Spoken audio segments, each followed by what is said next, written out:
সামরিন গোল্ডটা খুব ভালো শশা এবং দেশি শশার মতোই অনেক লম্বা, দেখতেও সুন্দর, গোড়া এবং আগা সমান, ফলনটাও ভালো এবং 17-18 দিন থেকে জ্বালা আসে এবং 32-33 দিনের ভিতরেই আমরা হারভেস্ট করতে পারি। এটা আপনার মনে করেন যে 400 গ্রাম 350 গ্রাম একটা গাছ প্রতি ফলন আপনার আমি 3 কেজি 4 কেজি পর্যন্ত পাইছি। গাছের বয়স আপনার হলো 45 দিন 46 দিন হবে।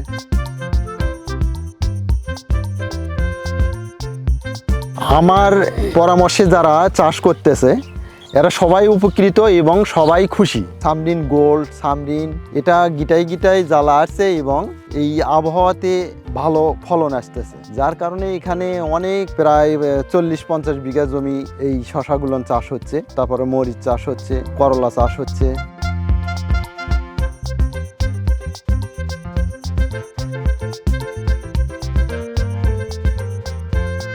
এটা আমাদের নতুন জাত সামরিন গোল্ড, এটা আমরা করি নাই। এখন এই সামরিন গোল্ডে খুব ভালো ফলন দিচ্ছে এবং জাতটাও ভালো, দেশি শশার মতো দেখতে, এই জন্য এটার প্রতি আগ্রহ বাড়ছে লোকজন।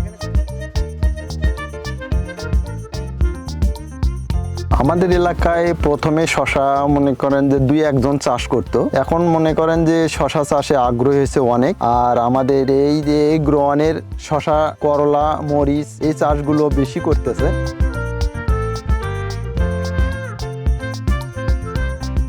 আমার এই এলাকা নিয়ে পরিকল্পনা যে যাদের এই সবজি করার মতো জমি আছে তারা যেন এই সবজিগুলো করে, আমি সেই পরামর্শ দিয়ে যাব।